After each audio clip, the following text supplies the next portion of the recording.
10.30 sampai dengan selesai ya.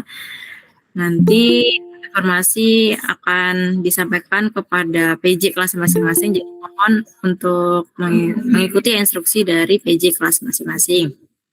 Kemudian ini kan ada beberapa host ya, nanti saya minta tolong untuk di-admit ya teman-teman, dibantu.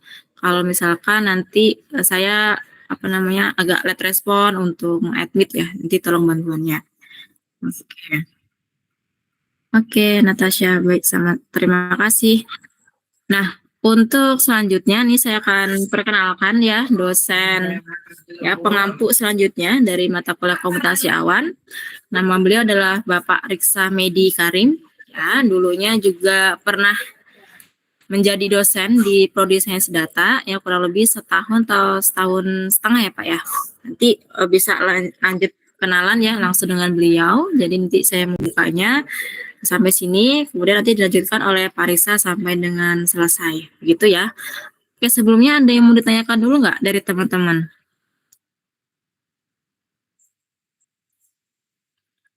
Oke, kalau tidak ada, saya pada Pak Riksa. Silakan Pak Riksa. Baik, terima kasih Ibu Luluk. Suara saya cukup jelas? Jelas Pak. Baik, bismillahirrahmanirrahim. Assalamualaikum warahmatullahi wabarakatuh. Selamat pagi berarti ya di sana ya? Selamat pagi Pak. Pagi Pak. Mungkin tadi juga sudah disebut sebelumnya, saya Riksa ya. Dulu sempat mengajar, mungkin masih ingat, terutama di bidang komputasi ya di Prodi Sains Data. Saya lihat di sini juga beberapa, saya juga masih ingat-ingat ya namanya. Ada angkatan 2020 dan sepertinya 2021 juga ada ya. Itu ada 2002 juga di sini.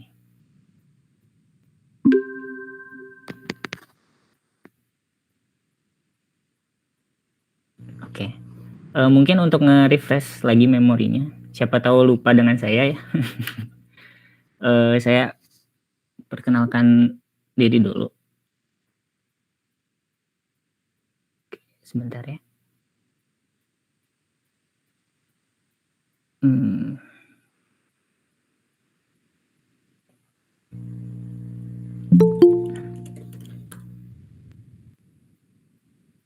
Oke, saya harus quit dan reopen lagi karena ada masalah.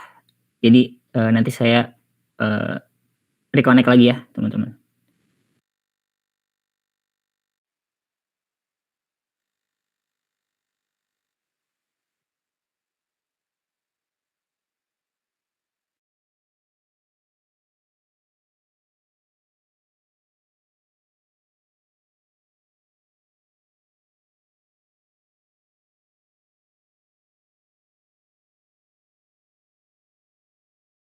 Oke, baik.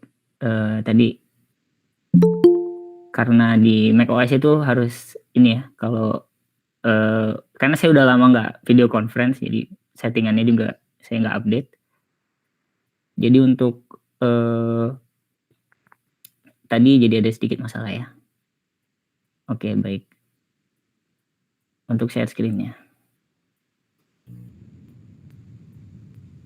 Nah, saya kira sudah kelihatan ya. Oke.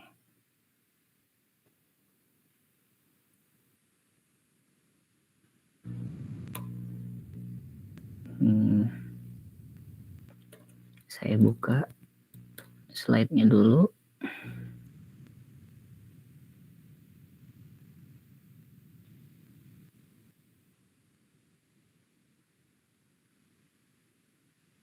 Ya, mohon maaf Pak, di saya belum ter-share screen, apa memang di saya aja atau di lainnya juga ya? Di saya juga Bu, nggak share screen-nya tidak ada. Di saya juga Ibu. Oke. Sebentar ya.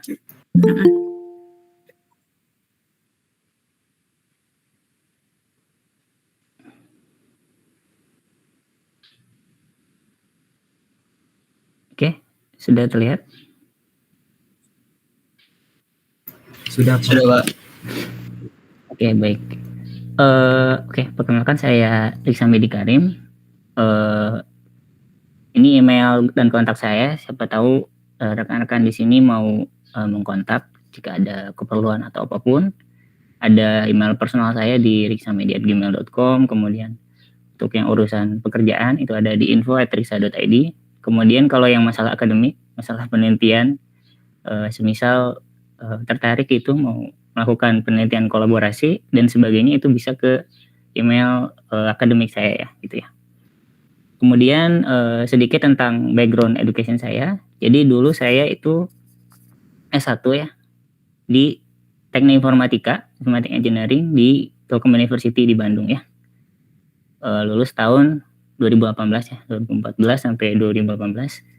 Kemudian setelah itu saya lanjut studi S2 di ITB di program studi Computational Science, mengambil bidang bioinformatika dan machine learning ya. Kemudian juga melakukan program double degree ya. Jadi saya setahun di ITB, kemudian setahun lagi di Kanazawa ya. Jadi tahun 2019 saya masuk, setahun di ITB, kemudian 1 tahun berikutnya saya di Kanazawa University mendapatkan beasiswa JASO ya, Japan Student Association, selama 1 tahun.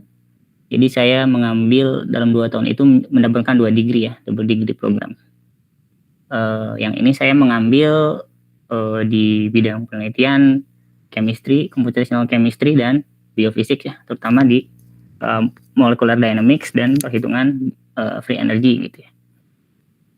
Bersama sensei saya di sini.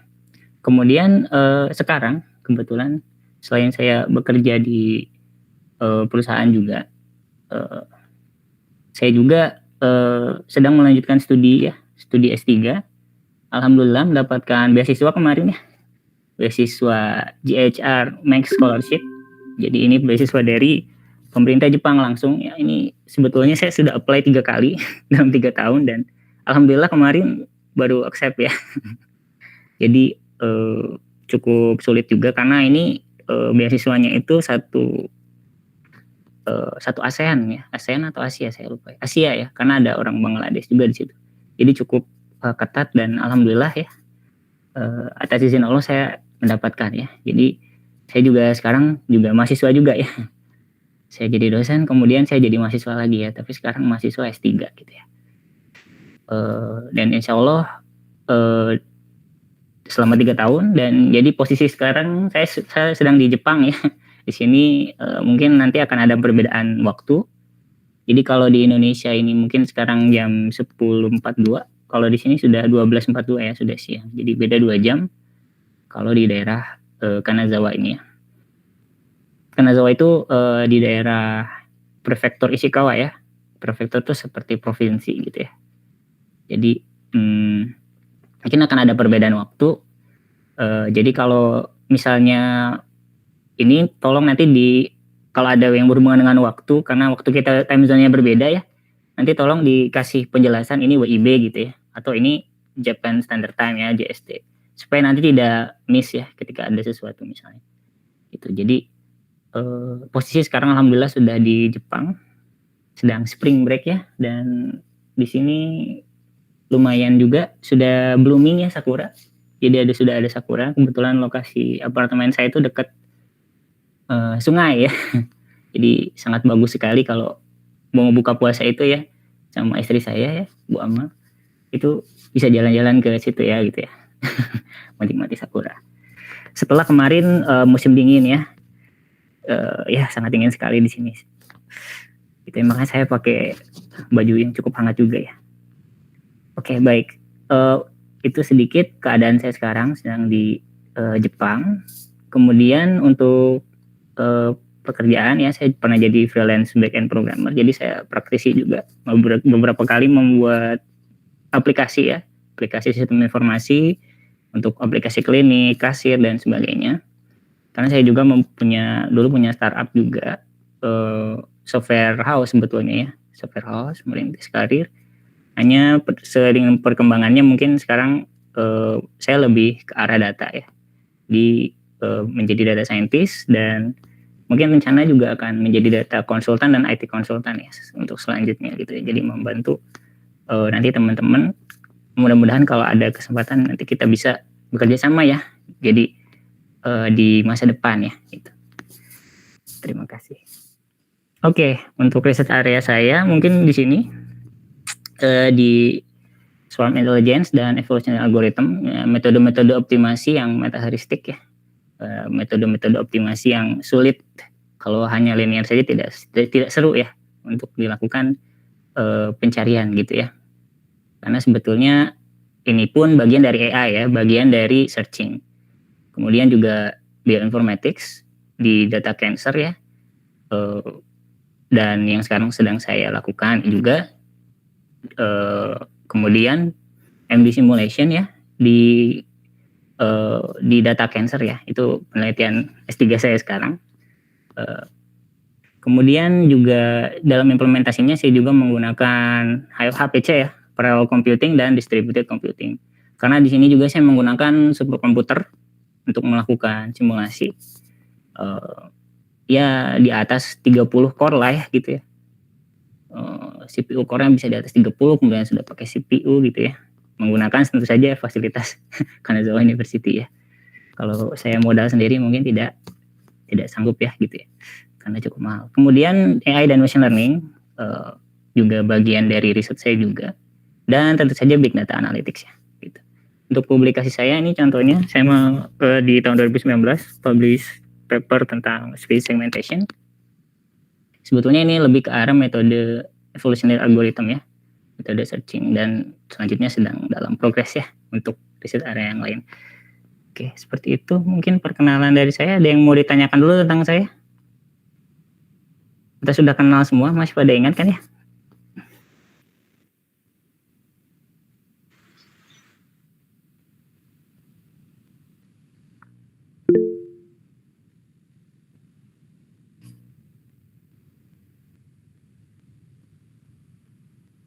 Ada Pak Jeremia Susanto itu raise hand, mungkin ada pertanyaan. Jerem. Oh iya, silakan. Sebelumnya izin memperkenalkan diri Pak. Saya Jeremy Susanto dari Sense Data 22. Sebenarnya saya penasaran terkait beasiswa sih Pak. Bapak kenapa ngambil di Jepang Pak? Kenapa nggak di Eropa gitu? Makasih Pak. Pertimbangan saya waktu itu karena saya sudah punya koneksi ya di sini saat S2. Kalau sekarang ya, kalau S3 ini, dan memang ya mungkin karena rezekinya juga di sini gitu. Karena saya juga banyak juga bekerja sama dengan supervisor saya dulu gitu ya, juga dari Jepang juga gitu. Jadi ya sudah, itu sudah ada jalannya, saya coba gitu, saya coba semua gitu, seperti itu. Tapi kalau di sini memang banyak, tidak hanya bidang saya juga gitu. Jadi memang menyesuaikan, karena enaknya kalau di Jepang itu sesuai dengan supervisor ya. Jadi beda gitu ya, sangat supervisor based sekali gitu ya. Pembimbing kita tuh sangat menentukan kita sekali gitu ya di sini. Jadi ya pengalaman saya, makanya saya melanjutkan ke sini. Mungkin seperti itu, Jeremia ya tadi yang bertanya.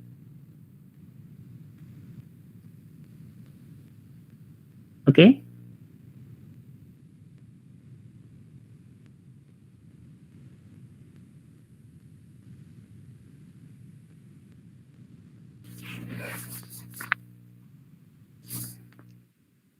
Ada lagi yang mau bertanya sebelum kita mulai?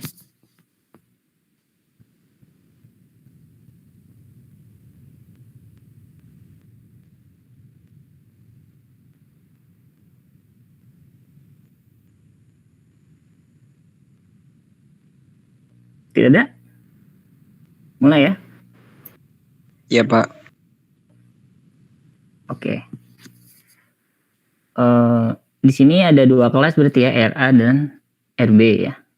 Kemarin saya sudah infokan ke PJ kelasnya, ke ketua kelasnya untuk membagi kelompok ya. Sudah ada kelompoknya? Ya, boleh di-share mungkin ke saya? Baik, sebentar ya.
Oke, baik.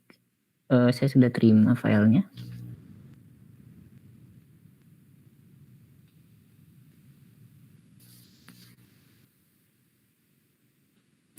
Di sini ada total untuk RA 11 kelompok.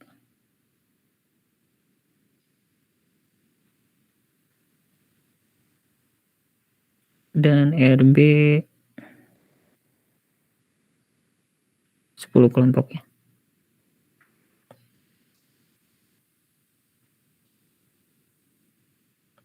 Oke ya.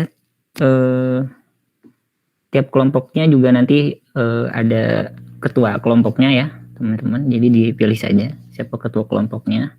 Karena nanti saat praktek mungkin kita akan secara berkelompok. Jadi nanti ketika ada masalah untuk misalnya akun-akun dan sebagainya itu akan sharing per kelompoknya. Jadi teman-teman semua silakan bekerja sama dengan kelompoknya untuk melakukan praktek ya, seperti itu. Oke, kita mulai ya. Bismillah. Mungkin supaya ingat lagi, kemarin sudah sampai UTS belajar teoritikal ya. Mungkin kalau belajar teori-teori terus juga bosan ya kalau nggak kita lakukan praktek. Jadi sekarang kita akan melakukan praktek virtualisasi ya di pertemuan 10 ini. Oke, saya mau coba review dulu ya teman-teman. Coba ada yang bisa menjelaskan kepada saya apa itu virtualisasi? Mungkin dari kelompok 1 RA. Silakan dijawab.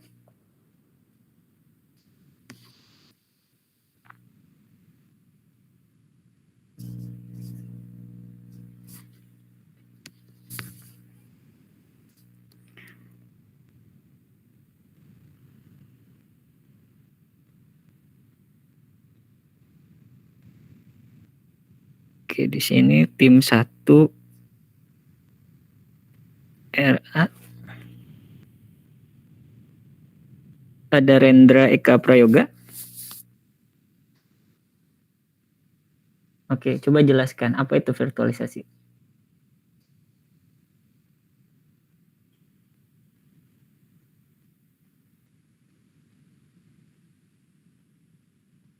Halo, orangnya ada ini?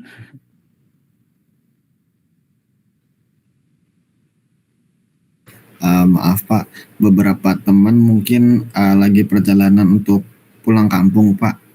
Mungkin yang nggak bisa dipanggil tuh mungkin sedang di perjalanan sih Pak. Oh gitu. Oke, kelompok 1 deh. Ada nggak nih perwakilannya? Izin Pak, bantu jawab Pak. Itu untuk membuat ya? Fadlan Harahap Pak. Oh, Fadlan. Dari angkatan 20 Pak. Hmm. Izin jawab Pak, itu untuk membuat presentasi virtual dari server Pak. Nah, bisa berikan saya contoh nggak yang lebih jelasnya? Contoh, apa itu virtualisasi dalam cloud computing tentunya ya?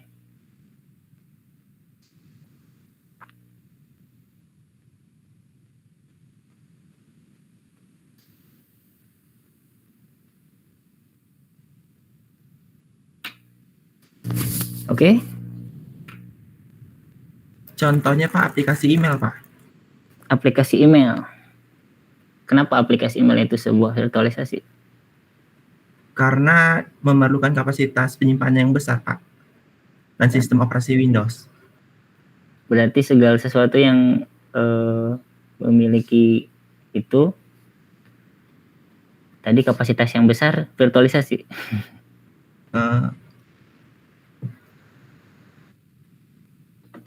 Gimana tuh?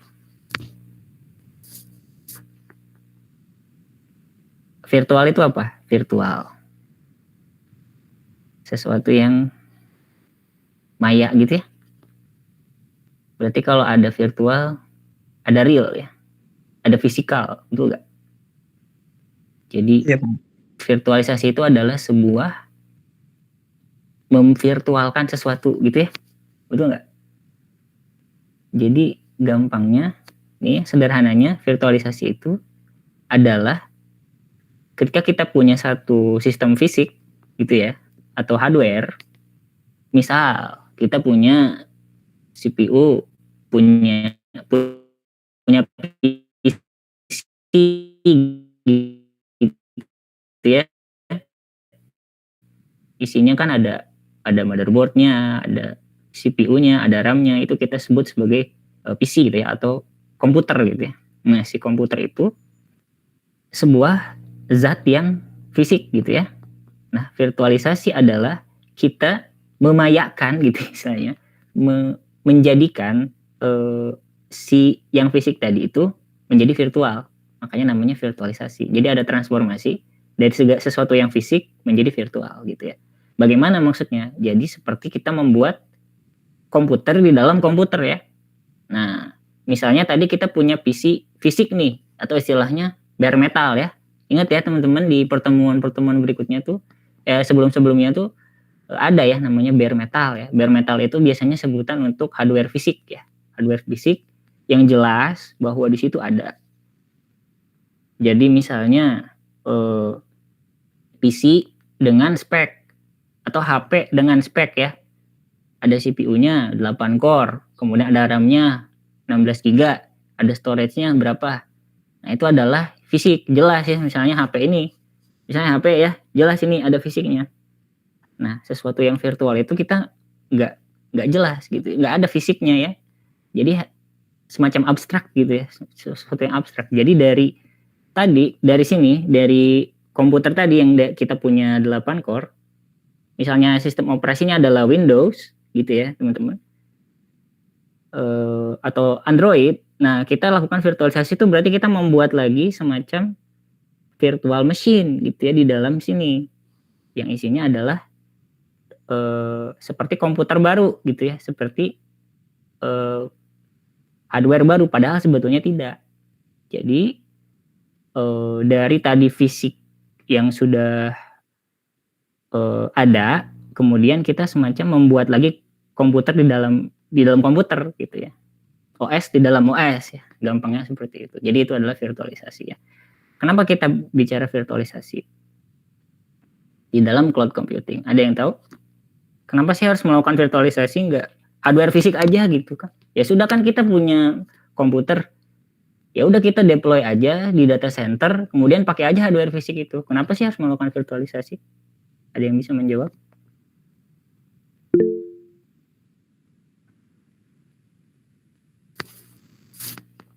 Iya, silakan.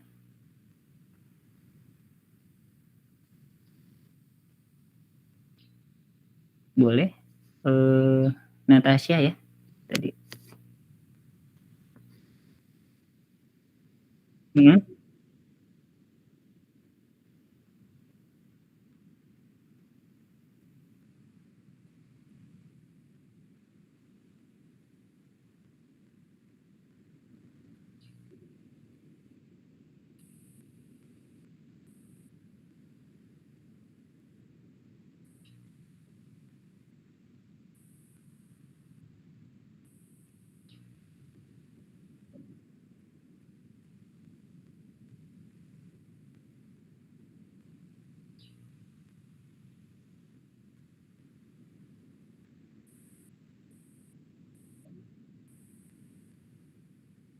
Oh gitu. Berarti argumentasi karena terhubung dengan internet. Nah pertanyaannya gini, kan hardware fisik juga bisa terhubung dengan internet. Contoh, beli PC 50 juta, taruh di data center, konekin ke kabel dengan menggunakan Ethernet gitu ya, dengan koneksi internet, itu juga sudah connect ya. Dan PC fisik tadi kan bare metal ya, bukan virtual machine. Berarti itu juga bisa gitu. Kenapa nggak pakai itu aja maksud saya? Oke. Ada yang raise hand lagi, silakan.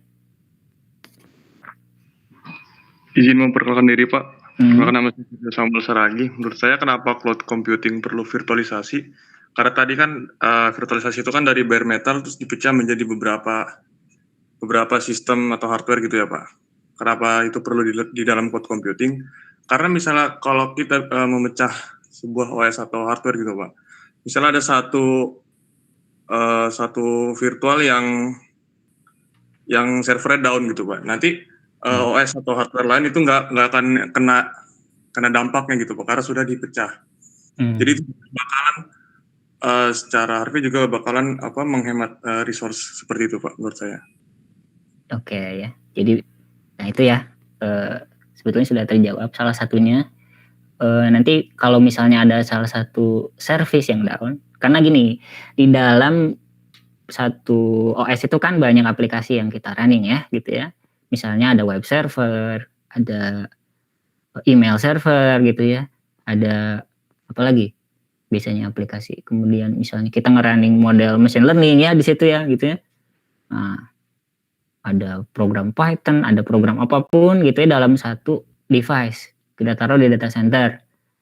Nah, kalau misalnya digabung jadi satu di dalam hardware itu aja, suatu saat mati gitu ya. Padahal masalahnya cuma di masalah email gitu ya. Email servernya yang membuat dia tiba-tiba shutdown. Email servernya dihack, mati. Udah satu server itu mati kan? Jadi betul tadi tidak fleksibel. Kalau kita menggunakan hanya bare metal saja, ketika ada satu yang down, nanti yang lain juga ikut down ya. Padahal kan kita harusnya menerapkan prinsip modularitas gitu ya. Biar yang itu mati ya udah yang itu aja. Jadi server misalnya web servernya masih jalan walaupun email servernya down. Nah, nanti kalau di dalam cloud computing kalau belajar lebih lanjut itu ada yang disebut dengan high availability ya. Nah, itu boleh teman-teman cari pelajari. Ada namanya HA ya, high availability. Nanti berkenalan juga nanti ya dengan Kubernetes dan kawan-kawannya ya. Gitu ya, gimana nanti bagaimana menjaga supaya tidak down gitu ya. Kalau misalnya kita diterpa dengan request data yang sangat banyak gitu ya, seperti itu. Oke, jadi salah satunya adalah tadi ya si fleksibilitas tadi. Nah, berarti udah nih. Ada lagi yang mau berargumentasi kenapa penting nih virtualisasi. Bahkan virtualisasi itu menjadi backbone ya dalam cloud computing ya. Coba bayangin ini, bayangin awan ya. Awan itu kan satu besar atau dia kecil-kecil berkelompok. Bentuknya awan itu. Dia kan kayak punya klaster gitu ya, awan itu ya. Kalau kita lihat ke langit gitu, coba lihat. Nah itu kenapa disebut komputasi awan ya, karena dia tuh membentuk klaster-klaster tadi. Bukan komputasi, misalnya bukan disebutnya komputasi komputasi matahari gitu cuma satu gitu ya, tapi awan ya, cloud. Sebenarnya sesederhana itu ya kalau kita berpikir gitu ya, mencoba berpikir kenapa gitu. Jadi karena tadi butuh dipecah-pecah itu. Oke. Selain itu mungkin refresh lagi juga bahwa cloud computing juga penting. Kenapa virtualisasi itu penting ya karena ada namanya perbedaan infrastruktur ya, perbedaan hardware. Yang satu diinstal di Linux, yang satu diinstal di Windows, yang satu Linuxnya misalnya Ubuntu, yang satu Red Hat gitu ya. Beda-beda arsitektur, beda-beda software, beda-beda operating system.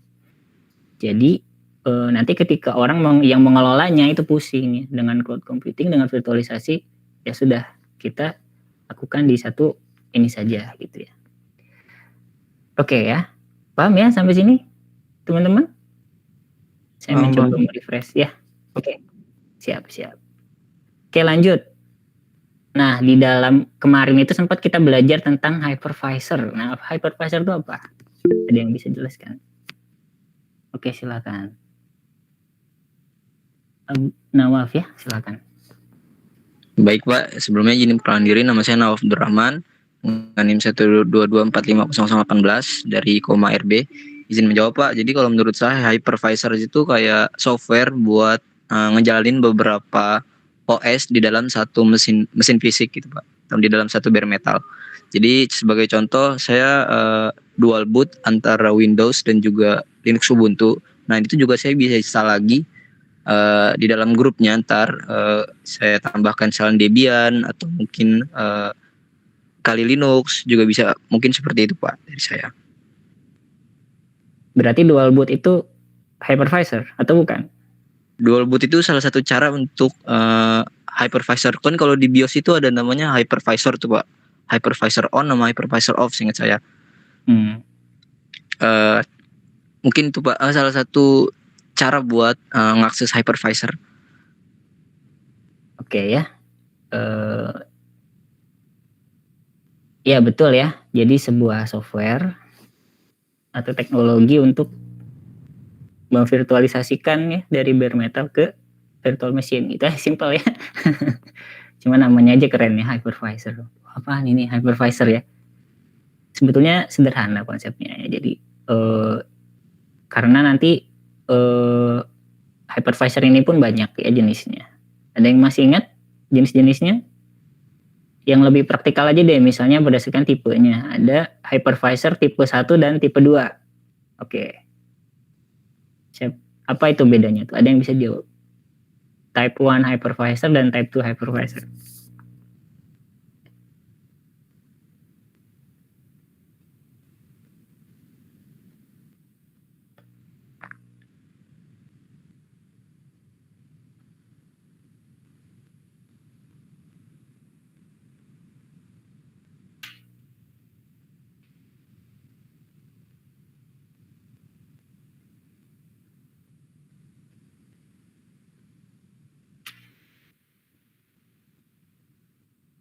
Oke, ada yang bisa jawab?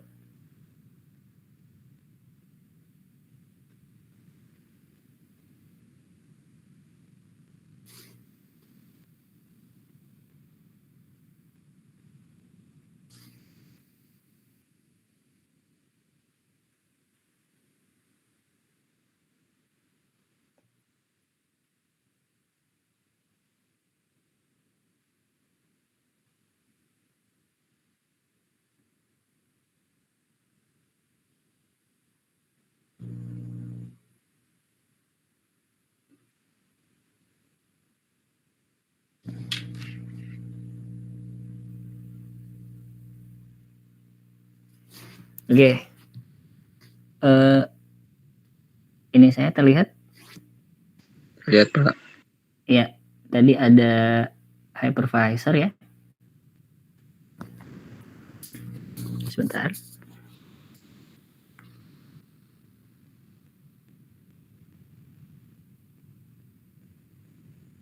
Oke, hypervisor. Ada dua ya, ada yang type 1. Kemudian ada yang type 2. Nah, ini apa bedanya nih? Type 1 dengan type 2. Ada yang bisa jawab? Ya, silakan. Baik Pak, izin jawab. Kalau menurut saya bedanya antara tipe 1 dan tipe 2, salah satunya itu kalau misalkan tipe 1 dia nggak di limit resource-nya. Kayak misalkan bisa set berapa aja CPU-nya, terus RAM, juga memori.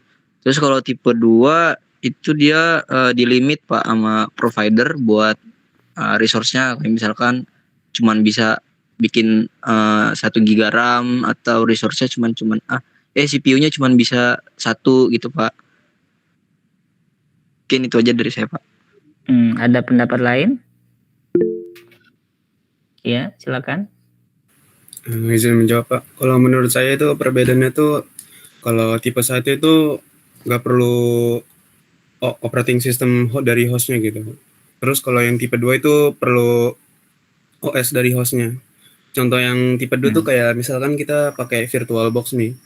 Kan di dalam VirtualBox tuh nanti kita baru bisa install banyak OS yang lain kan. Gitu Pak. Oke, ada apa? Sekalian contohnya apa? Yang type 1. Nah, kalau untuk type 1 saya masih kurang ngerti sih. Cuman yang dari yang saya cari tuh di internet contohnya kayak VMware, vSphere dan lain-lain. Tapi saya masih belum tahu tuh kayak gimana. Oke ya. Betul ya.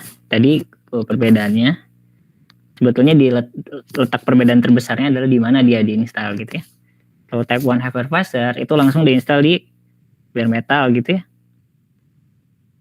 Kalau ini di atas OS ya. Ingat ya, ada layer-layer ya. Ada hardware gitu ya. Di sini kan software ya atau OS ya.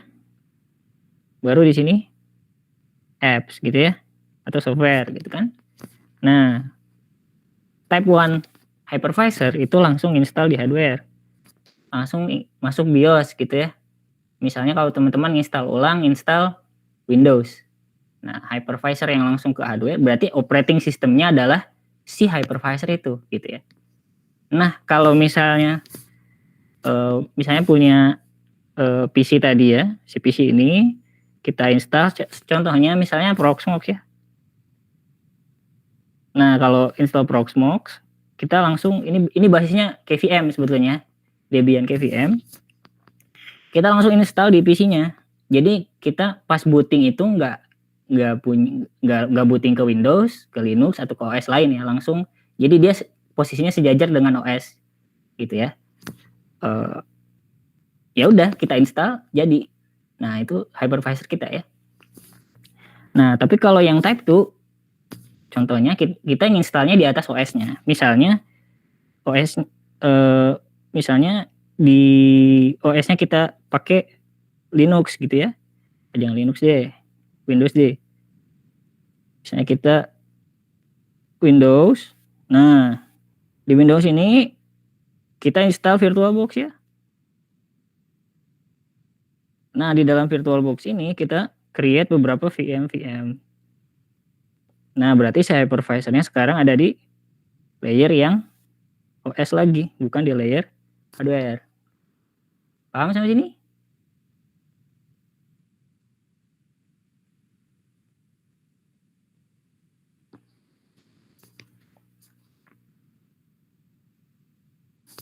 Kebayang nggak?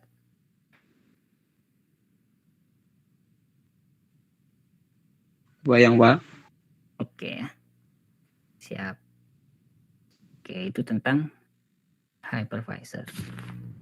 Nah, untuk selanjutnya,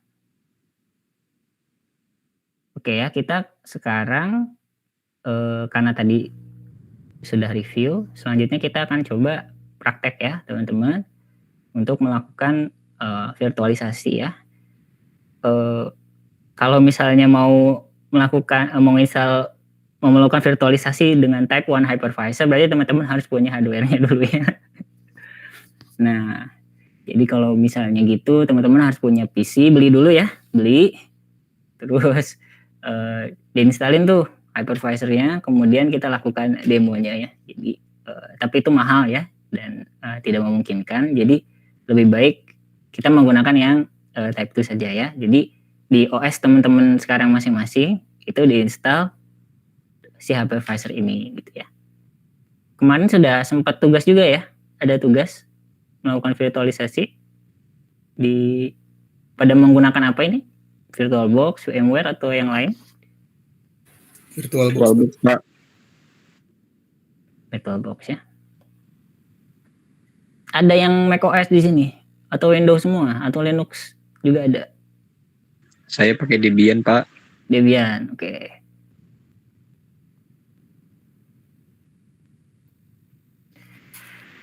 Oke ya. Sekarang balik lagi ke slide.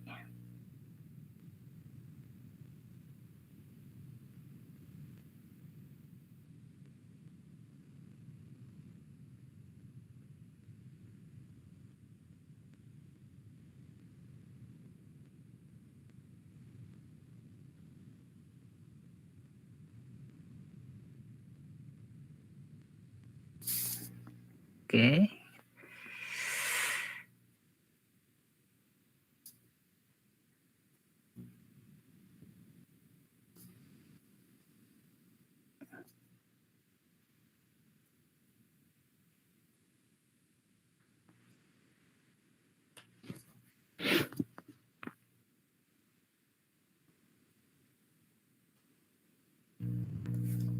Oke ya. Jadi kemarin saya juga sudah infokan ke ketua kelasnya supaya mendownload ISO Ubuntu server ya. Jadi yang versi servernya bukan yang versi desktop. Sudah pada download nih? Udah, Pak. Sudah ya. Rata-rata berarti pakai arsitektur apa nih? X8664 atau ARM? X8664, Pak. Oke, kalau ada yang pakai macOS seperti saya gitu ya, yang Apple M1 chipset itu kan basisnya ARM ya. Jadi nanti downloadnya jangan salah ya. Jadi pastikan betul dan yang dipilih Ubuntu server ya, bukan Ubuntu desktop. Nah ini di link tadi klik download Ubuntu server ya. Kita coba yang versi LTS. LTS apa?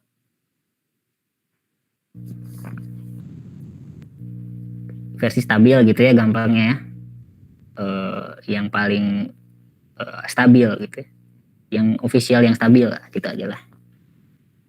Kemudian nah untuk yang ARM juga bisa di-download seperti ini, silahkan. Nah jadi tadi VirtualBox-nya sudah tersimpan, udah diinstal ya di tempat teman-teman sekalian. Silakan, boleh menggunakan hypervisor manapun, yang penting kompatibel. Kemudian kalau saya di sini contohnya menggunakan UTM ya, UTM. Jadi akhir-akhir ini virtualisasi di macOS juga udah cukup advance. Berbeda seperti dulu ya, dulu agak berat ya kalau virtualisasi, tapi sekarang untuk di macOS udah sedikit lebih ringan lah ya, lebih responsif juga gitu ya. Utama di chipset ARM ya. Sebetulnya saya mau download VirtualBox tapi belum ada untuk versi ARM-nya ya. Jadi saya menggunakan UTM karena saya menggunakan macOS di sini. Supaya juga nanti teman-teman juga ngulik sendiri, nyoba sendiri gitu ya, untuk menginstal Ubuntu server tersebut ya. Nah setelah kemudian silakan buat VM baru dari ISO tersebut di hypervisor masing-masing. Oke, silakan dibuat dulu. Nah kalau di saya nanti seperti ini contohnya. Kalau pakai macOS itu menggunakan UTM ya.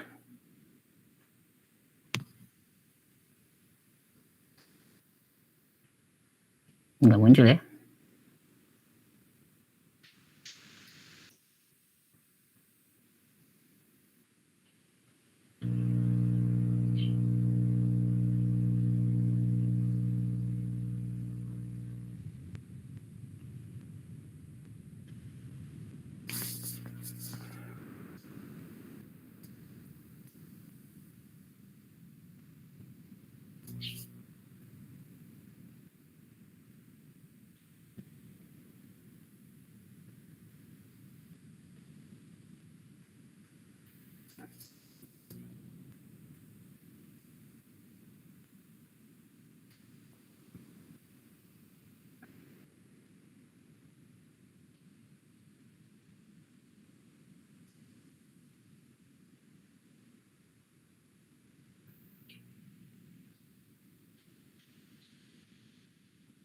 Oke, saya entire screen aja lah ya. Nah, ini contohnya kalau pakai UTM ya. Jadi teman-teman yang pakai macOS bisa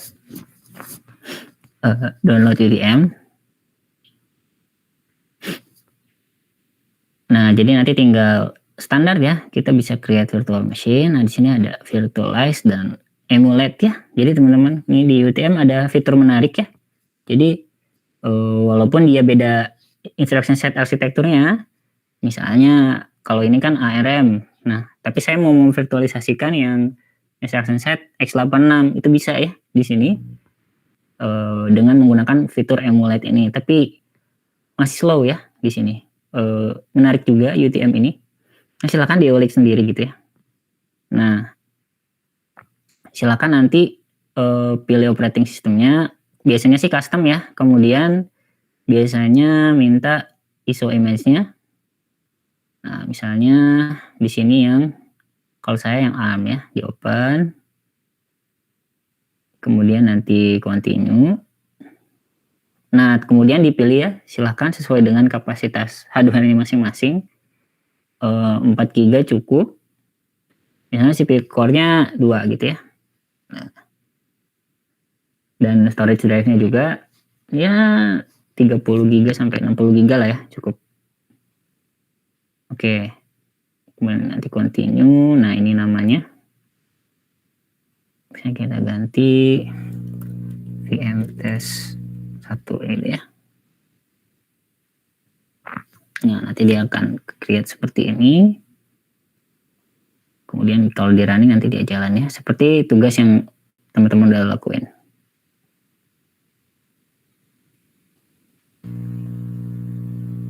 Oke. Sudah dicoba teman-teman untuk install Ubuntu-nya? Udah, Pak. Ya. Nah, nanti silahkan diinstal dulu ya.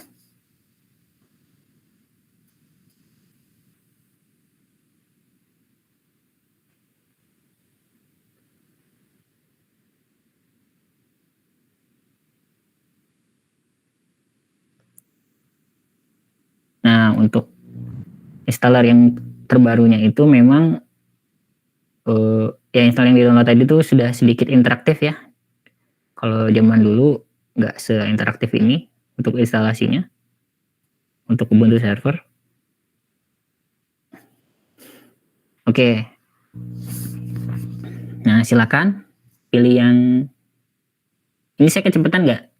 Atau teman-teman udah sampai sini? Ya udah sampai situ, Pak. Yang lain?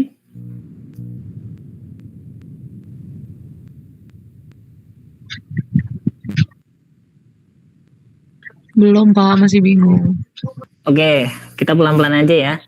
Jadi yang penting pertemuan kali ini kita mengerti ya. Oke, tadi siapa yang bilang bingung? Di mana bingungnya? Sampai mana? Udah, Pak, ternyata tadi masih loading. Udah nyampe yang kayak Bapak juga. Ini ya, sudah ya. Ada lagi?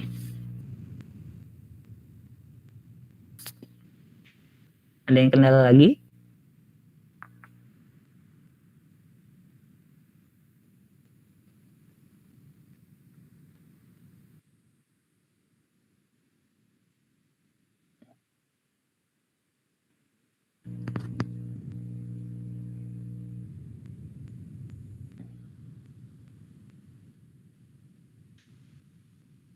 Oke. Bisa lanjut saya ya? Lanjut, Pak. Ya, oke. Nah, nanti ini adalah installernya ya. Jadi, silakan pilih yang English atau yang bahasa Indonesia, terserah. Tapi saya lebih pilih English. Kemudian ini standar saja. Nah, sebentar.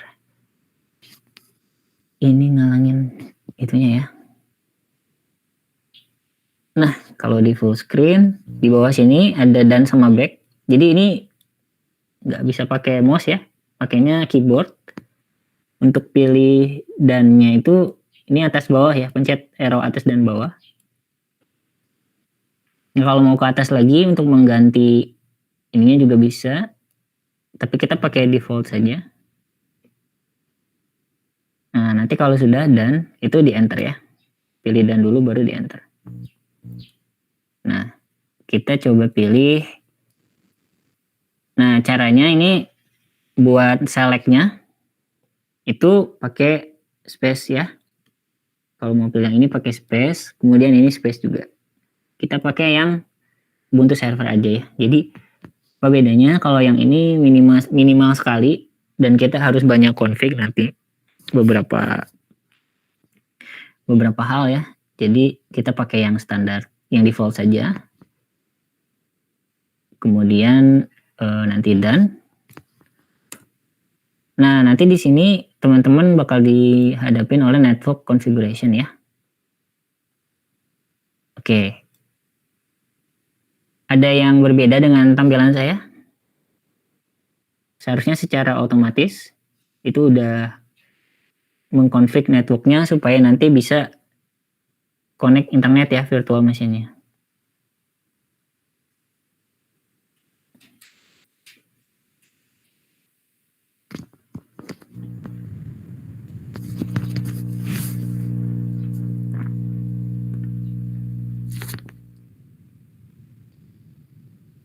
Oke, ada? Ada yang tulisan network error atau internet non connected seperti itu?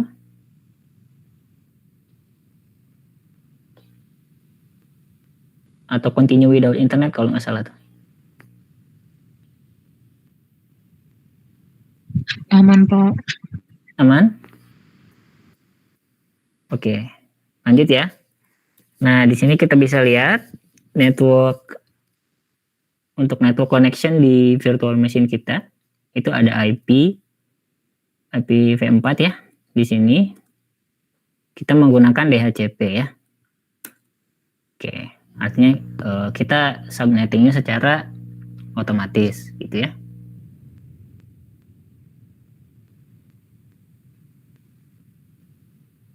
Nah, ini pastikan ini di save ya teman-teman.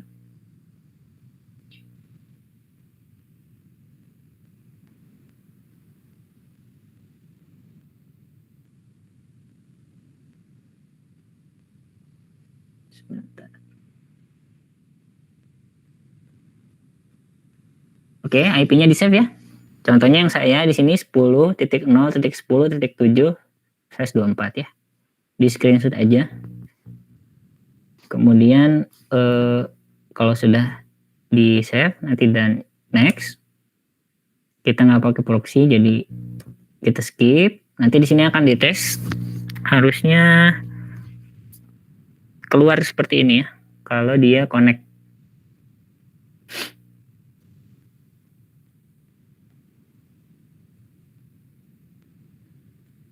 Sudah?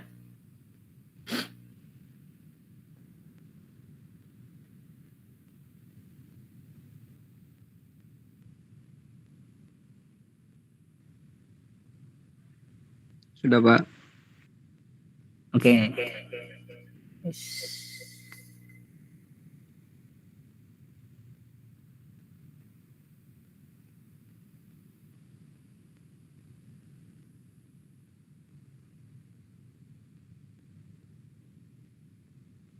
Sebentar.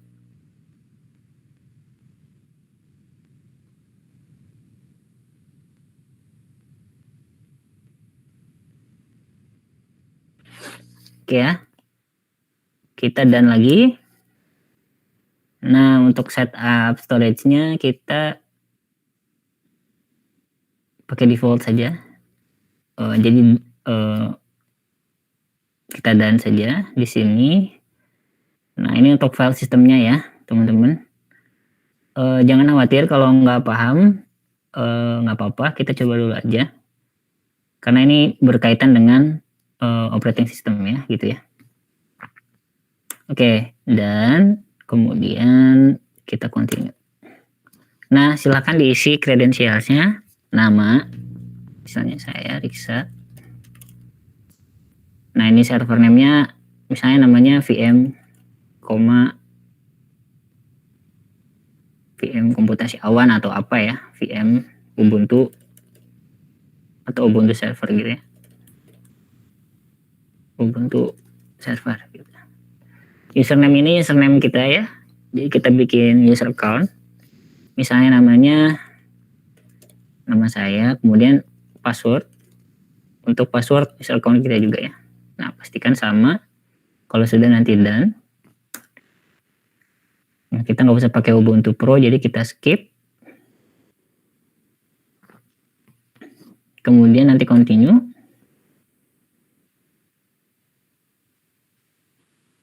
Kita nggak usah install OpenSSH server, kita bisa install sendiri juga nanti.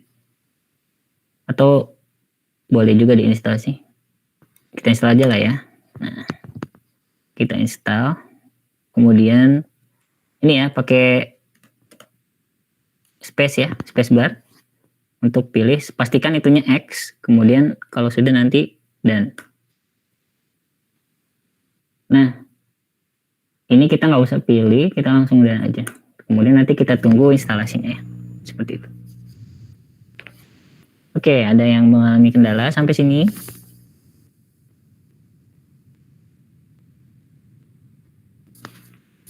Ada yang mau bertanya?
Ya, kita sedang menginstal, ditunggu saja ya.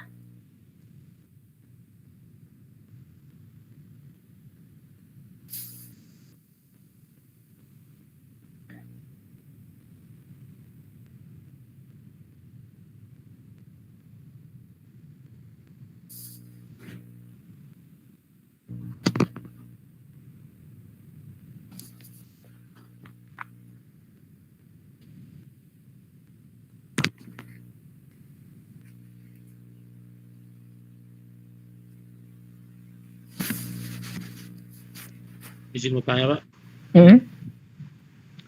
ini di bagian configure proxy ini kan ada ngisi proxy address tuh Pak. Itu Ya, diisi apa?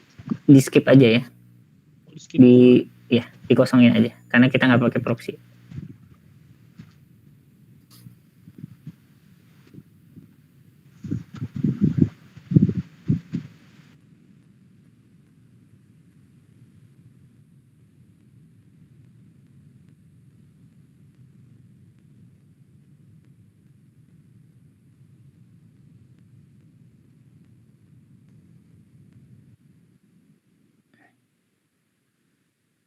Nah, ini sedang install OpenSSH servernya. Kalau mau lihat full lognya juga bisa sih di sini, tapi kalau nggak ada masalah kita nggak perlu lihat ya.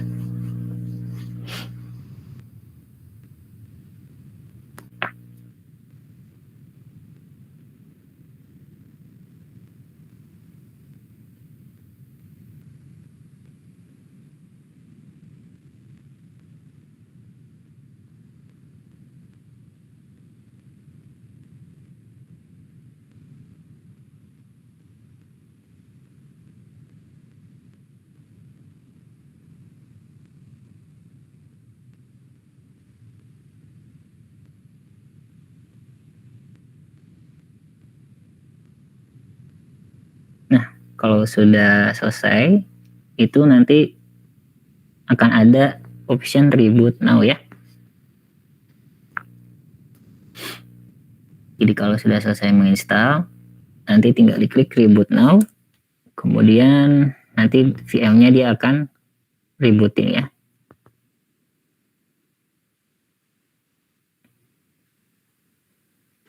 Sabar Pak, masih proses instalasi Pak.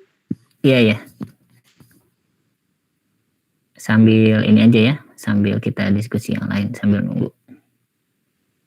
Oke, ada yang bisa jelaskan tadi kita ngapain? Atau belum mengerti? Ada yang belum dipahami dari proses tadi?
Oke ya, silakan per kelompok nanti saling bantu ya, teman satu kelompoknya.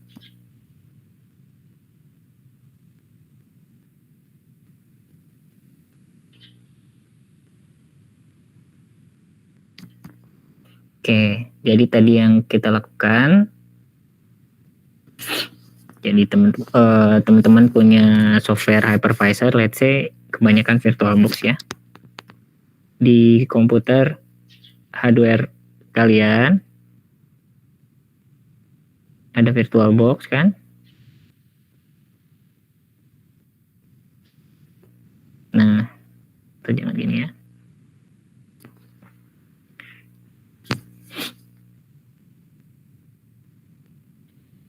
Tadi kita punya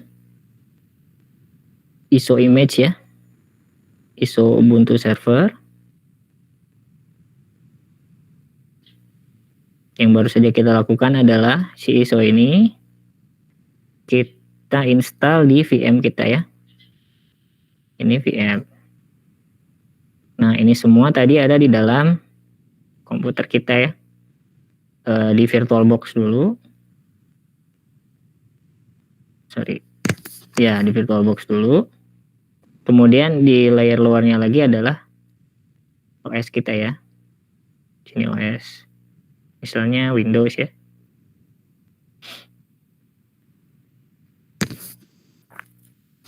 Nah, jadi kita menginstal operating system baru yaitu Ubuntu server ya. Jadi ada perbedaan antara yang versi desktop dengan versi server ya, teman-teman. Kalau versi desktop itu ada desktop environment-nya. Jadi ada graphical user interface-nya ya, ada GUI-nya. Nah, kalau yang server ini semuanya command line interface ya. Jadi di dalam dunia operating system gitu ya, ada operating system yang berbasis menggunakan GUI ya atau graphical user interface. Ada juga yang menggunakan CLI ya atau command line interface ya. Jadi interface itu ada dua, misalnya ada yang GUI, ada yang CLI ya. Ini contohnya Windows gitu ya. Nah, CLI Windows juga ada ya, Windows Server misalnya atau ya Ubuntu Server ya. Ubuntu juga ada versi desktopnya ya.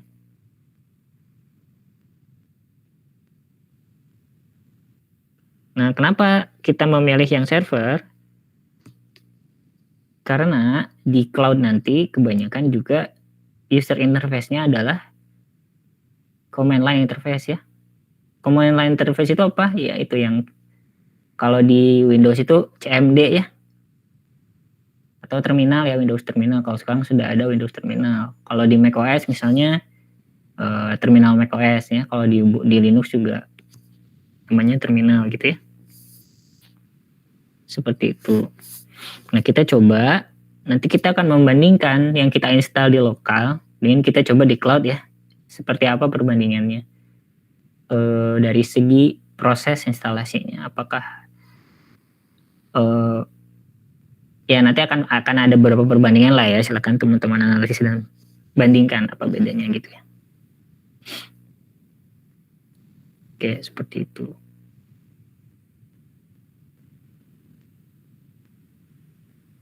Jadi yang kita lakukan itu sudah memvirtualisasi ya. Jadi ya kita sudah punya virtual machine ya di dalam lokal komputer kita ya. Gitu.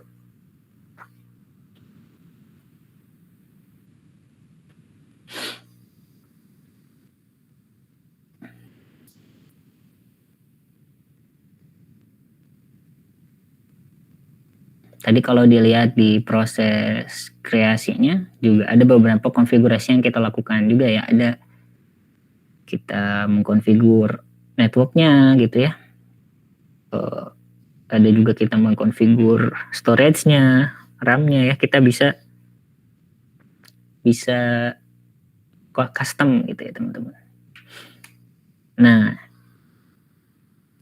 salah satu ininya virtual machine itu kalau kita running misalnya dua virtual machine yang bersamaan nanti resource-nya itu tidak sharing ya teman-teman.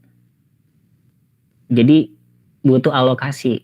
Contoh, saya punya 2 VM nih. Kalau saya jalankan bersamaan, yang ini juga, ini RAM saya segini ya. Nah kalau saya running juga, nanti yang ini tuh RAM-nya itu sudah dialokasikan nih, kan tadi 4 GB. Berarti karena saya ini 8 GB, sisanya ada 4 GB lagi. Kalau ini diisi 4 GB, artinya nanti jadi penuh ya. Belum lagi si operating host-nya ya. Jadi ada yang disebut dengan host, ada yang guest ya teman-teman. Nah, host itu adalah OS kita yang tadi itu. OS kita yang ya Windows tadi ya, kalau di teman-teman ini kalau yang pakai Windows. Kalau si guest-nya adalah VM-nya itu sendiri. Jadi kalau VM itu di running secara bersamaan, misalnya VM 1 di sini 4 GB, RAM-nya, CPU-nya 2 gitu ya. Ada lagi nanti satu lagi duplikat. Berarti nanti si host-nya akan memakai khusus untuk VM ini, mengalokasikan segini dan VM tersebut segitu ya. Nanti akan ada perbedaannya dengan kontainer ya. Contohnya dengan misalnya kontainer LXC ya, itu dia nanti bisa sistemnya itu sharing. Jadi hanya yang dipakai saja gitu ya. Hanya yang dipakai saja. Karena di dalam sini kan juga running proses juga ya teman-teman di dalam VM ini. Kalau ternyata yang di sini cuman pakai 1 GB untuk running Jupyter misalnya, sisa 1 GB-nya lagi itu nggak bisa dipakai untuk si VM yang lain gitu ya. Jadi tidak alokasinya tuh fix gitu ya, fix allocation ya. Nanti teman-teman kalau lihat juga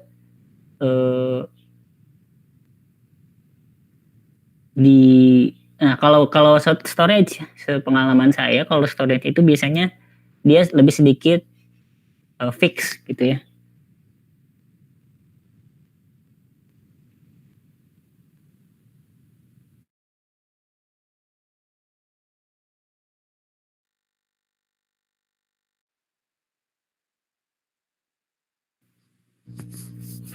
Oke. Mohon maaf ada sedikit gangguan.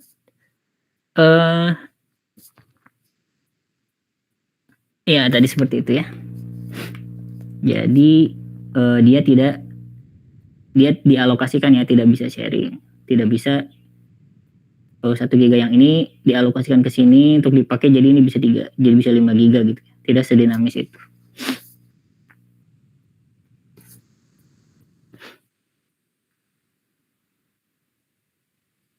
Oke, sampai sini ada yang mau ditanyakan? Saya berharap ini kelasnya kelas diskusi ya, jadi saya tidak bercerita sendiri. Karena kalau teman-teman nggak aktif berdiskusi juga sayang juga ya. Silakan dicoba mumpung kesempatannya ada gitu.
Oke, ada yang sudah selesai?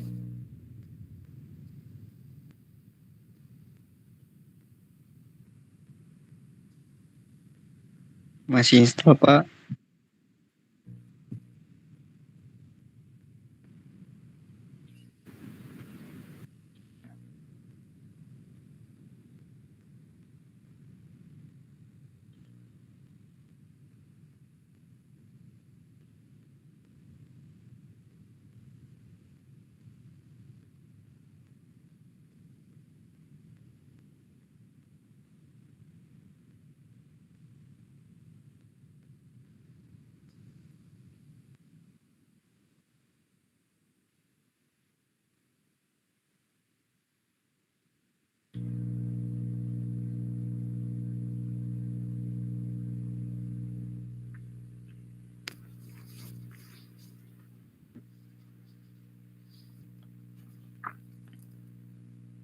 Nanti di akhir saya minta screenshot ya teman-teman,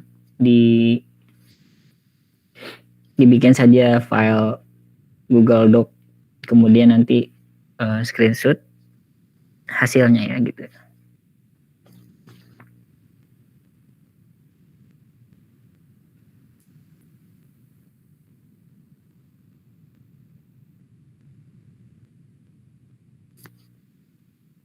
Oke, jadi silakan dicoba dan diulik semuanya.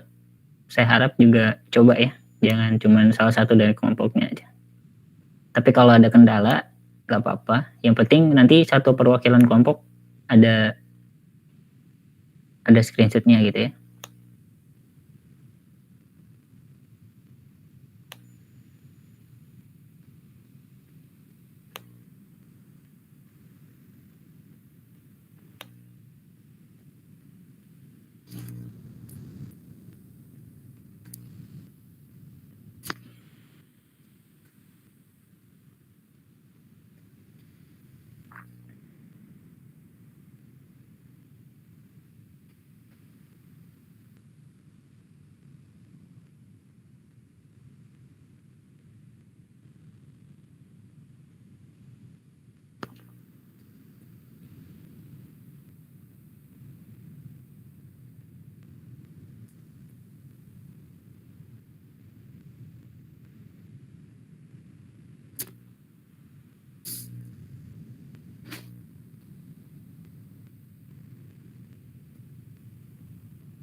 Tabel saya absen ya untuk tim per timnya. Ada dari tim 1 perwakilannya, tim 1 RB Feryadi, Dara, Ryan, Raid, dan Arafi.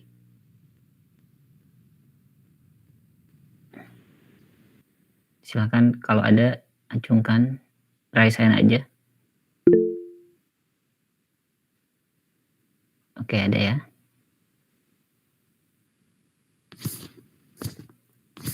Oke, tim 1 ini ada sudah dicoba, sudah sampai mana?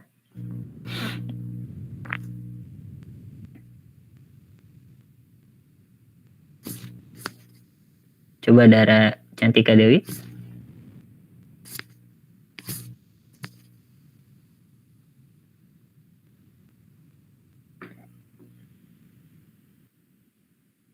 Sudah, Pak. Sudah selesai misalnya?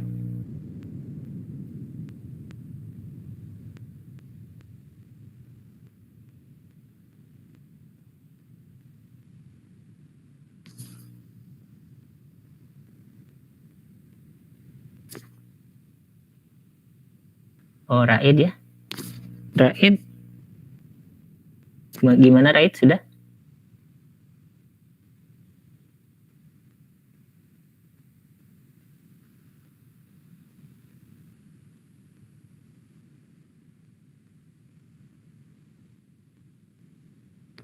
Oke, tidak ada responnya.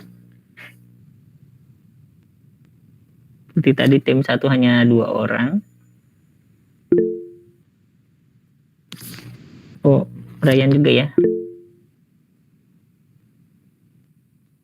Ya, kalau sulit menjawab lewat suara, lewat chat saja ya, tidak apa-apa.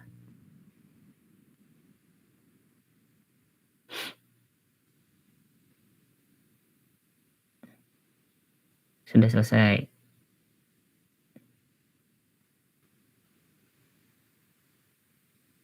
Oke, saya sampling saja.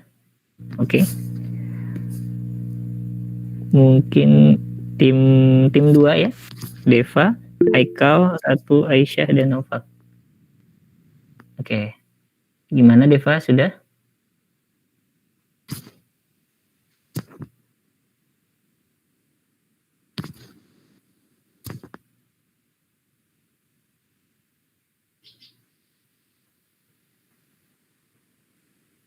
Oke ya.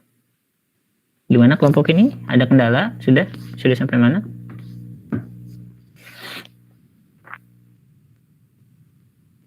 Baru Deva yang sudah selesai. Yang lainnya gimana?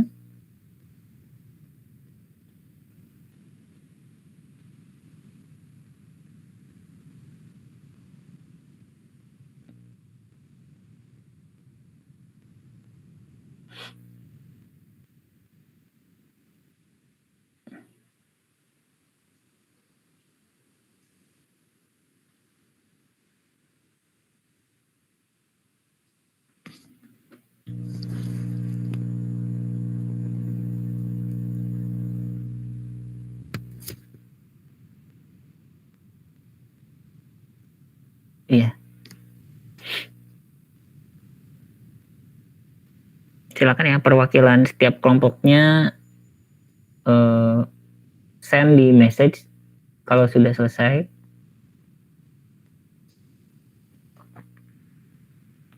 Dari kelompok 3 sampai 10 RB dan 1 sampai 11, berapa tadi jumlah RA, semua kelompok. Ketua kelompoknya silakan tulis di di pesan di sini ya, di komen di sini, di chat di sini kalau sudah selesai. Kalau belum, yang ada kendala, silakan disebutkan kendalanya apa. Ya, silakan. Saya tunggu 5 menit ya. Nanti setelah itu kita lanjut. Karena ini masih cukup banyak juga ya.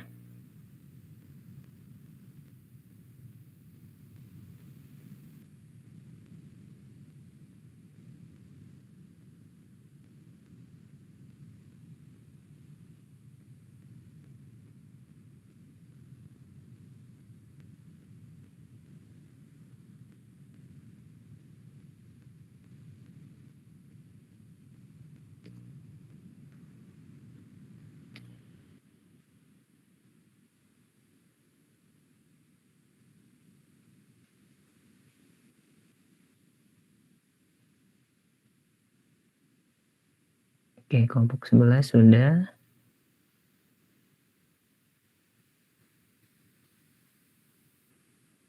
Kelompok 5 RB masih proses instalasi package.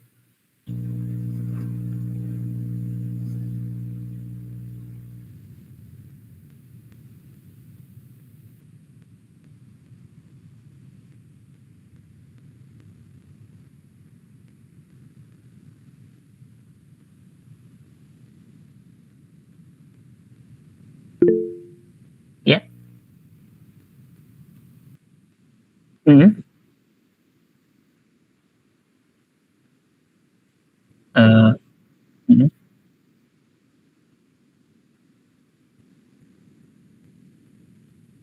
di screenshotnya setelah nanti login ya ke VM-nya. Sebetulnya mungkin bukan nggak bisa ya, karena kursornya masih di VM-nya ya. Jadi nanti mungkin kalau nggak bisa, ya biasanya sih pakai control command ya kalau di saya tuh, kalau mau ke host, balik ke kursornya ke host lagi baru di screenshot, atau mungkin bisa pakai HP aja di foto ininya, si laptopnya, layar laptopnya menunjukkan nanti sudah login, seperti itu ya Natasha.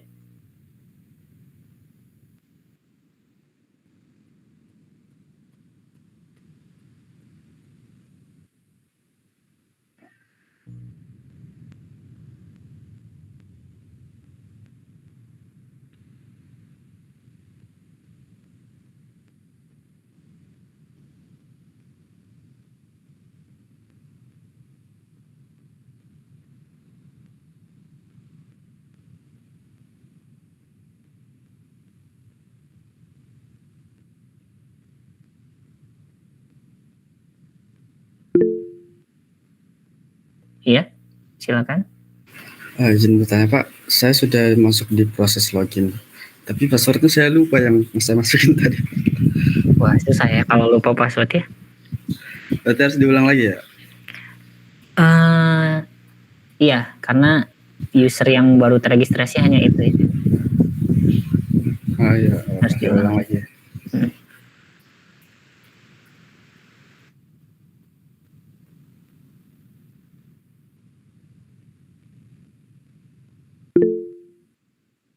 Iya.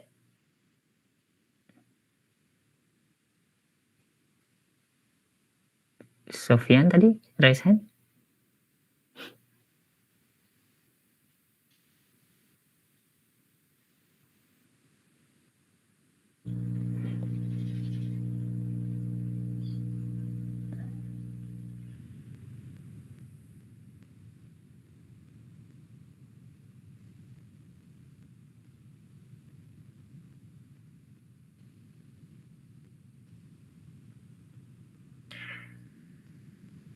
Oke, waktunya sedikit terbatas ya. Masih cukup banyak.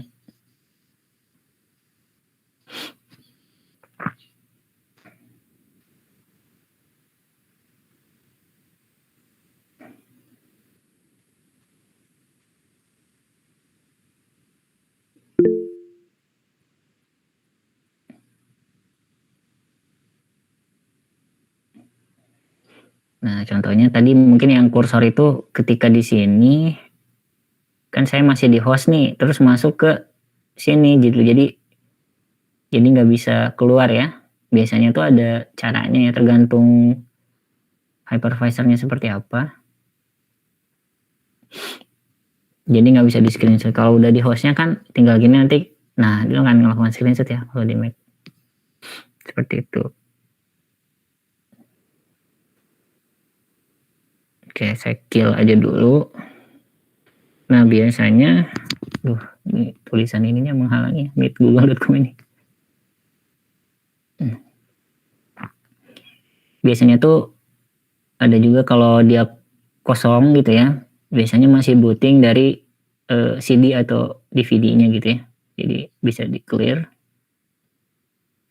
Kayak punya saya ini kalau karena dia nanti ngiranya dia boot lewat installation medianya ya, padahal kita bootingnya harusnya dari harddisknya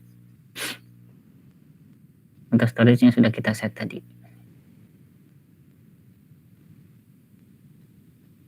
Nah, jadi nanti teman-teman akan dihadapkan ke sini ya, ke login screen ini. Nanti silakan di screenshot, pastikan ada juga informasi OS kalian ya. Kalau Windows berarti ada Windows taskbar-nya gitu ya. Oke, misalnya tadi kan saya udah bikin user, tinggal masukin aja. Nah, ini masukin password, jangan khawatir ini bukan kosong ya kalau diketik, sebetulnya ada tapi memang di masking gitu ya.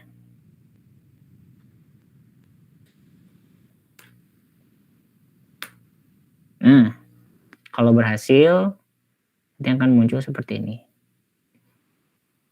Saya kesinikan dulu ya. Nah,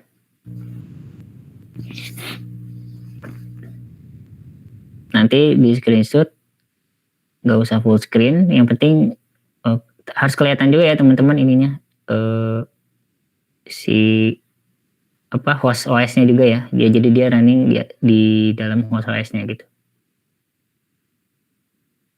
Nah, itu contohnya. Bagi yang sudah silakan login kemudian di screenshot ya.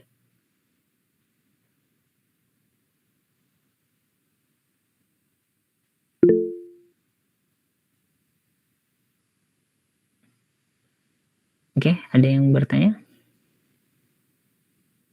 Tadi saya bertanya Pak, ini kalau misalnya saya screenshot jadi kursor yang di Ubuntu-nya tuh jadi ikutan gitu Pak jadinya. Itu gimana caranya biar nggak ikutan ya Pak ya?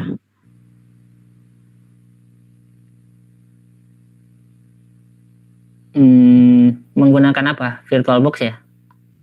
Iya Pak. Oh. Coba bisa di share screen contohnya seperti apa?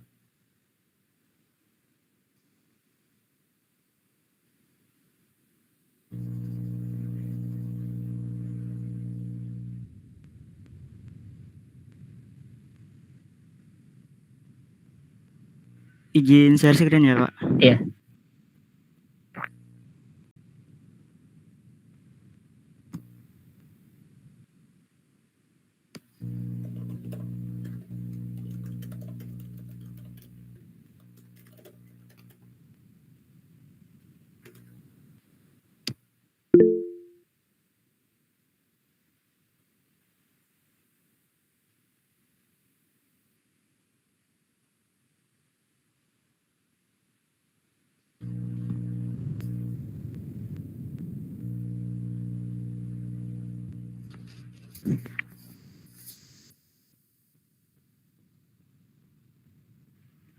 Jadinya kalau misalnya saya pencet, kan kalau buat screenshot kan Windows screenshot ya Pak. Nanti kalau misalnya saya pencet Windows-nya nanti dia kepencet sendiri di kursornya Pak.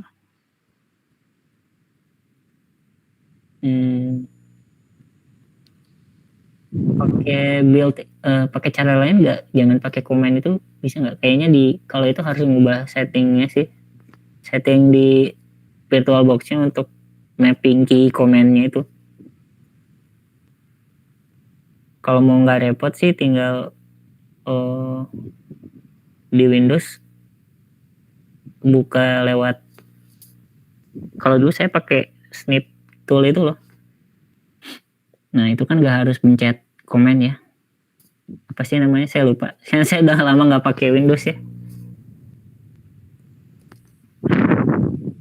Snipping tool kalau nggak salah ya. Itu masih ada nggak tuh di Windows? Oh, yang ini ya Pak, yang manual gitu ya Pak ya? Iya. Oh, oke Pak. Makasih Ya. Pak. Ya itu terjadi kenapa? Karena si program VirtualBox-nya itu udah mapping ya kalau key command Windows-nya itu sama nanti ke sana. Jadi mengaktifkan kursor sana jadinya gitu ya. Nah itu sebetulnya bisa diubah di settingannya. Jadi biar beda, misalnya dengan Windows jadi kontrol misalnya gitu ya. Nah itu biasanya tergantung dari software yang masing-masing ya. Saya nggak hafal juga caranya ya. Kan saya bukan praktisi VirtualBox juga gitu.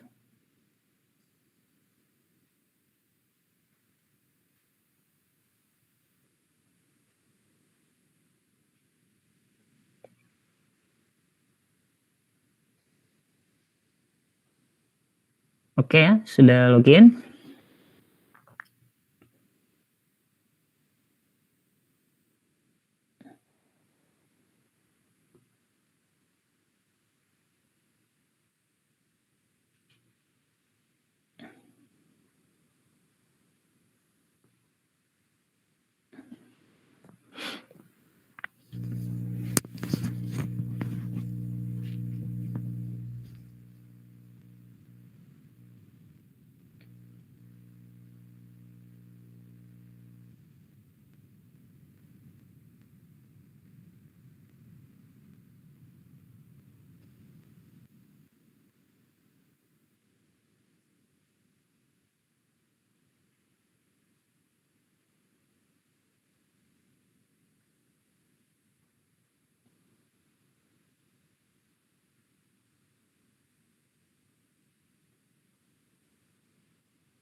Nah, ini contohnya kalau sudah login nanti sebetulnya di sini juga ada IP address-nya yang teman-teman ya untuk virtual machine-nya.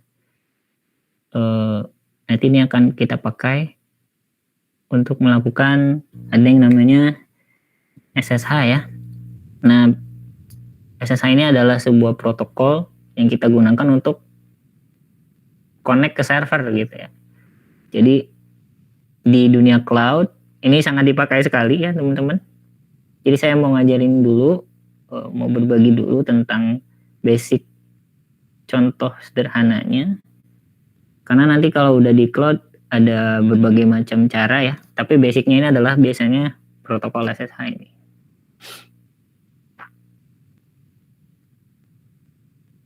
Seperti itu.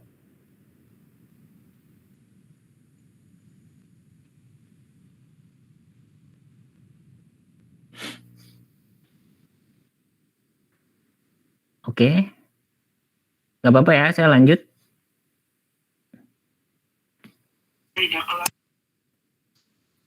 Nggak apa, Pak. Oke.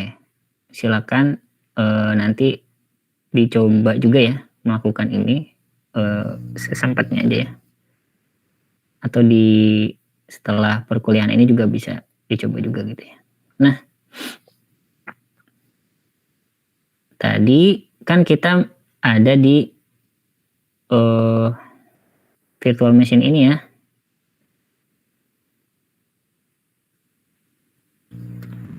Nah, kalau kita mengkonfig server kita dengan cara seperti ini, pertama lambat ya teman-teman, dan tidak efisien juga, dan nanti juga session yang kita punya pun terbatas ya. Bagaimana kalau kita mau punya beberapa service yang mau kita running, misalnya ya kita mau running aplikasi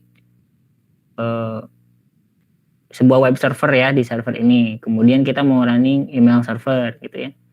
Kalau kita loginnya dengan cara begini saja, itu kurang efektif ya. Makanya kita harus bisa connect dari luar ya gitu ya. Connect dari host kita masuk ke dalam server ini menggunakan protokol SSH tadi gitu ya. Nah, tadi kita sudah menginstal yang namanya Open SSH Server. Jadi itu adalah service yang digunakan supaya nanti servernya itu mampu connect ya menggunakan SSH tadi gitu ya. Nah, kalau kita bisa lihat di sini, ya ini standar Linux ya, operating system Linux. Bagi yang belum familiar, mungkin silakan belajar ya komen Linux, karena biasanya di dunia cloud computing server itu banyak menggunakan Linux gitu ya, jarang yang dan yang paling penting sebetulnya adalah command line interface-nya gitu. Jadi berbasis command line, jadi sebaiknya ya dicoba-coba lah ya, misalnya kayak kalau mau buat folder mkdir gitu ya. Kemudian juga masalah directory gitu ya teman-teman, ada di mana ya, masalah tree. Nah ini kalau mau dibahas lebih lanjut bisa saya bahas, atau saya asumsikan teman sudah bisa semua gitu ya.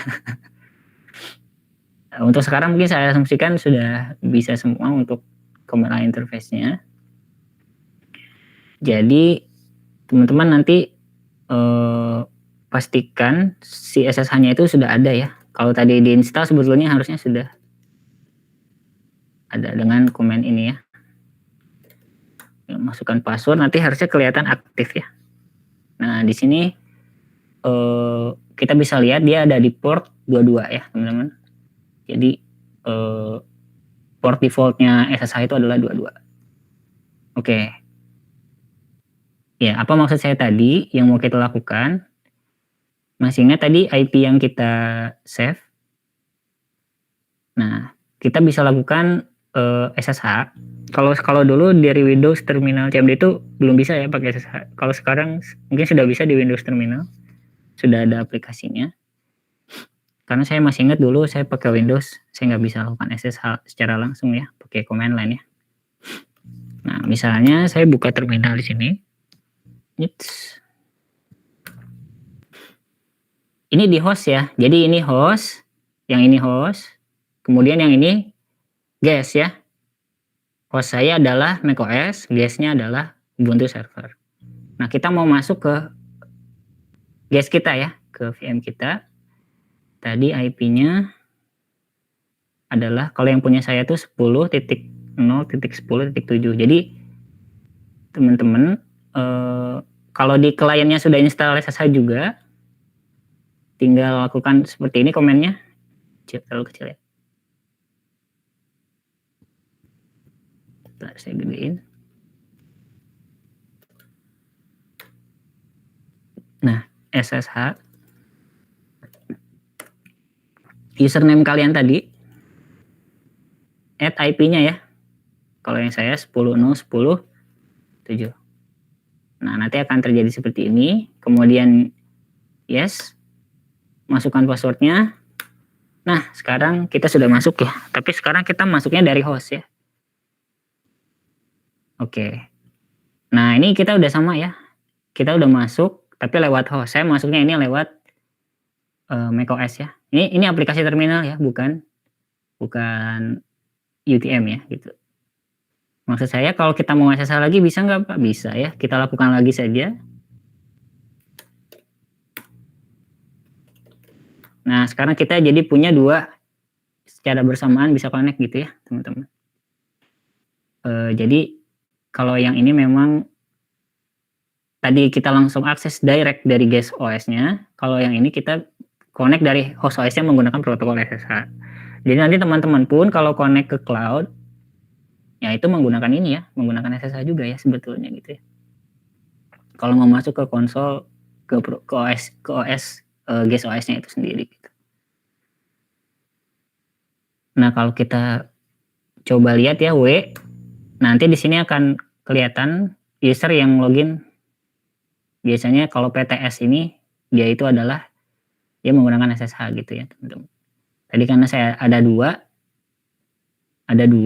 PTS 0 dan PTS 1, kayaknya yang ini PTS 0, ini PTS 1 gitu ya. Bisa dilihat juga dia login dari mana dan loginnya kapan ya. Seperti itu.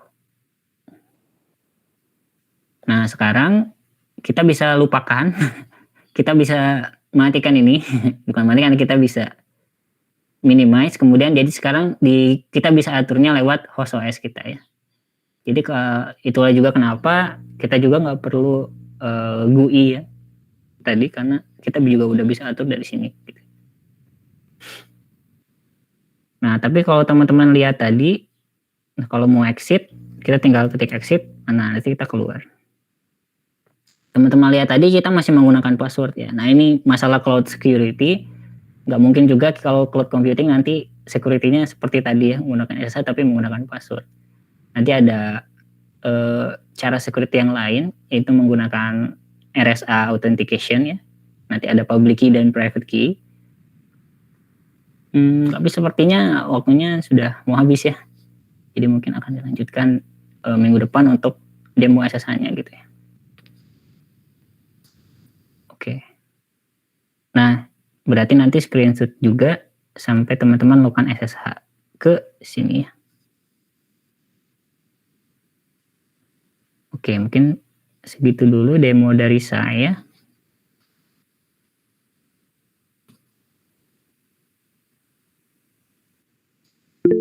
Ya, silakan. Izin bertanya Pak, tadi ketika di settingnya itu saya nggak buat proxy itunya Pak, apa namanya, untuk IP-nya itu Pak, itu jadi gimana ya Pak ya? Untuk IP-nya dikosongkan aja nggak apa-apa. Terus untuk SSH tadi gimana bisa muncul 10 tadi tuh? Tadi di IP address-nya sudah ada kan? Coba pas di login-nya itu kelihatan IP juga kan di situ. Yang ini loh.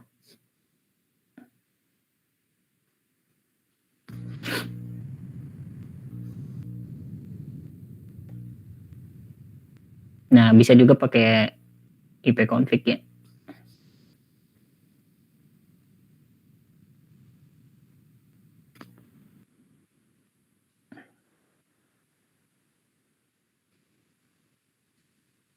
Pak izin nanya Pak. Ini kok saya pas mau login SSH cuman nge-stuck doang gitu Pak. Nggak minta password, nggak minta apa, cuman nge-stuck di terminal aja Pak. Nah, kemungkinan itu nggak nyampe networknya ya. Oh, Coba dicek IP-nya ya. coba.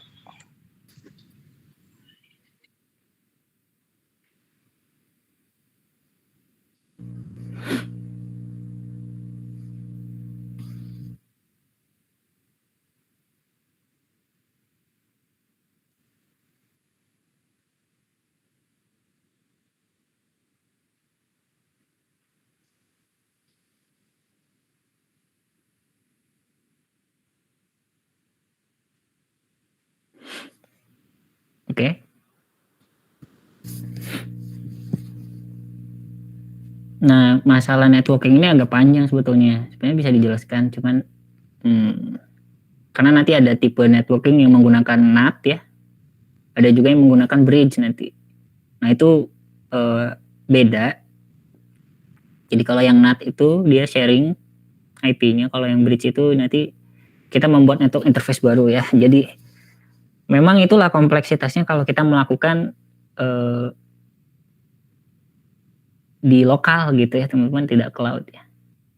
Jadi biar teman-teman merasakan bedanya nanti ya ketika di cloud seperti apa dan di lokal seperti apa.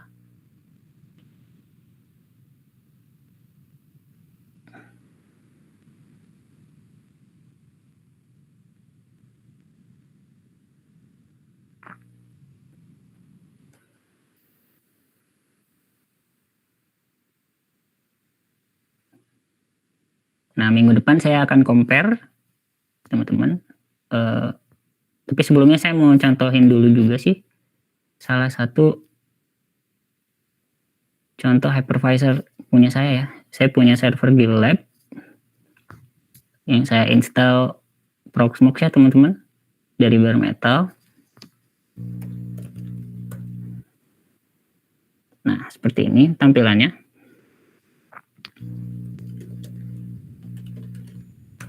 Nah, ini adalah salah satu contoh hypervisor type 1 ya, teman-teman, yang langsung ke bare metal. Jadi ini saya self hosted gitu ya di lab saya. Contohnya di sini saya punya banyak service ya, teman-teman. Ada Jupyter Hub, kemudian ada GitLab ya. Saya running dari sini. Bahkan desktop pun saya bisa virtualisasikan. Jadi ini Proxmox ini salah satu yang bisa teman-teman coba juga kalau mau main di hypervisor type 1 ya. Seperti itu. Nah, di sini dia juga bisa punya kontainer juga ya, tidak hanya virtual machine. Sebenarnya saya pengennya praktek Proxmox ya teman-teman untuk hypervisornya. Tapi mungkin nggak semua nanti bisa diinstal hypervisor ini ya. Jadi saya demokan saja contohnya. Misalnya kalau mau create VM, nah seperti ini interface-nya gitu ya teman-teman. Nah kalau yang lain, kalau yang cloud, sebentar. Banyak sih provider cloud seperti AWS ya, GCP. Tapi saya juga punya yang lokal ya teman-teman. Yang lokal. Punya teman saya ini di Telkom dulu. Dia bikin startup.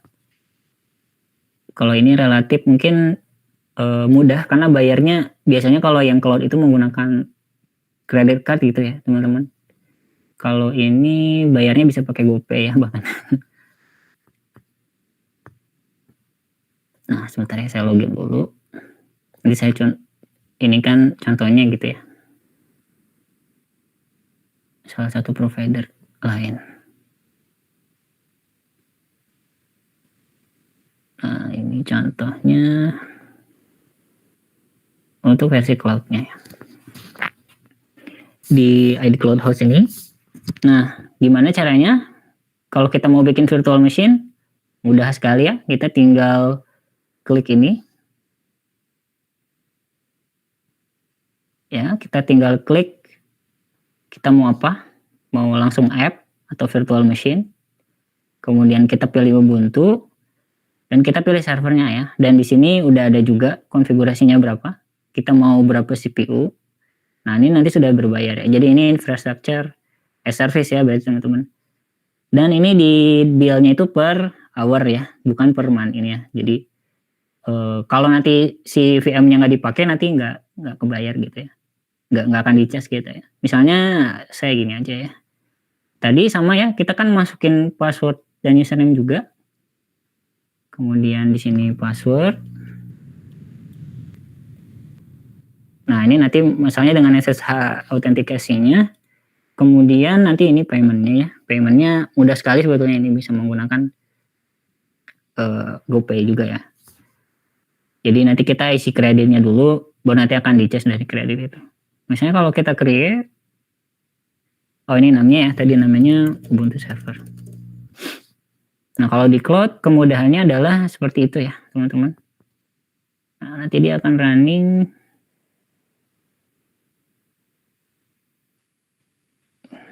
Nah ini akan building gitu ya. Dan nanti dia akan running seperti itu. Kita tinggal tunggu saja. Jadi akan lebih praktis.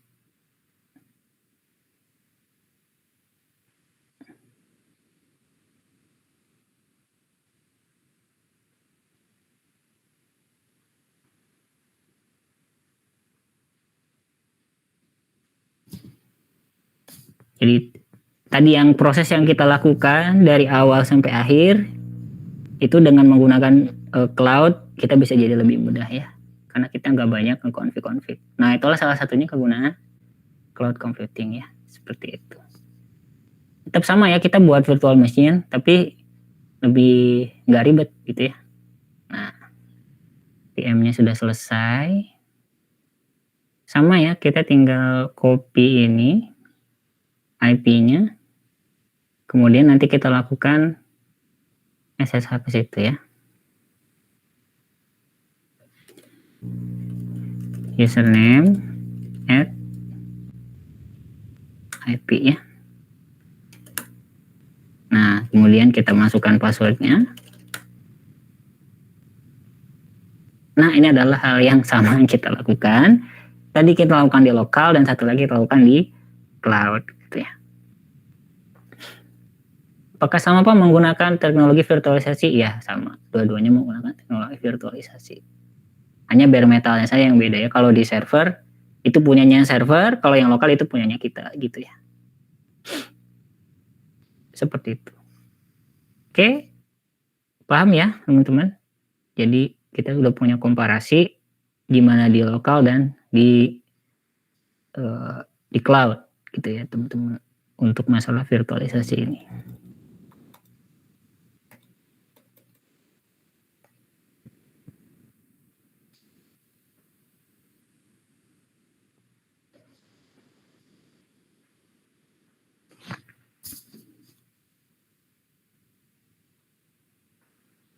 Baik, ada yang mau ditanyakan?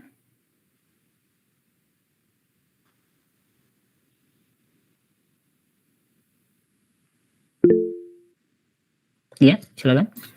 Pak izin tanya, berarti tadi itu kita SS untuk yang login biasa sama login yang SSH ya Pak? Ya, kalau sempat, kalau bisa SSH, sampai SSH, kalau enggak ya enggak apa-apa. Untuk terkait itu tuh pengumpulannya gimana Pak? Apakah lewat Gidox tadi? Mungkin nanti dibuatkan oleh Ibu ini ya, dosen pengampu kelasnya masing-masing. Di GCR saja mungkin ya. Jadi ada lebih mudah nanti diuploadnya gitu ya. Nanti saya kontak atau ya nanti saya buat ya ininya submissionnya seperti itu. Deadline-nya ya hari ini saja. Dan Pak itu berarti perwakilan saja ya Pak? Iya, perwakilan saja nggak apa-apa.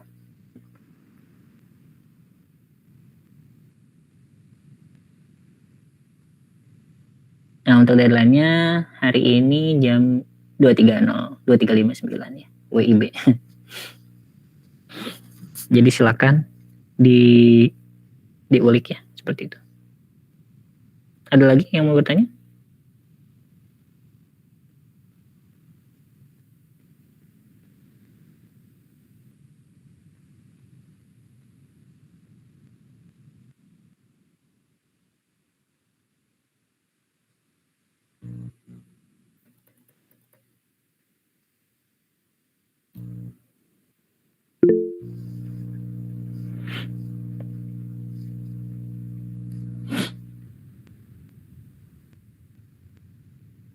Oke.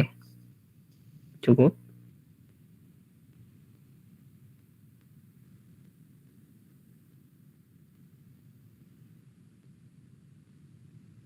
Cukup, Pak. Baik.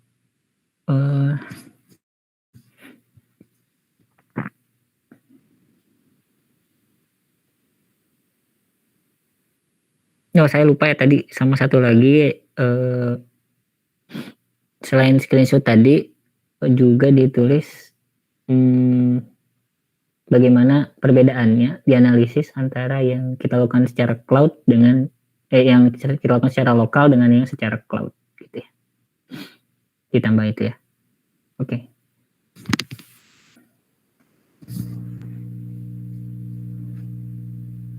Baik. Kalau tidak ada mungkin waktunya juga sudah lewat ya teman-teman. Terima kasih. Jangan lupa dikerjakan nanti untuk bahan absensi juga ya. Baik, mungkin segitu dulu. Mohon maaf kalau dalam prosesnya masih banyak kekurangan, dan mohon maklum juga karena kita melakukannya online, jadi nggak bisa langsung dicek gitu ya teman-teman. Tapi kedepannya saya harap teman-teman lebih aktif lagi untuk bertanya kalau misalnya ada kendala gitu ya. Jadi silakan dimanfaatkan semaksimal mungkin waktu kita belajar kali ini. Baik, sekian dari saya. Terima kasih, kita akhiri. Assalamualaikum warahmatullahi wabarakatuh. Waalaikumsalam. Terima kasih Bapak. Terima kasih, Pak. Terima kasih, Pak.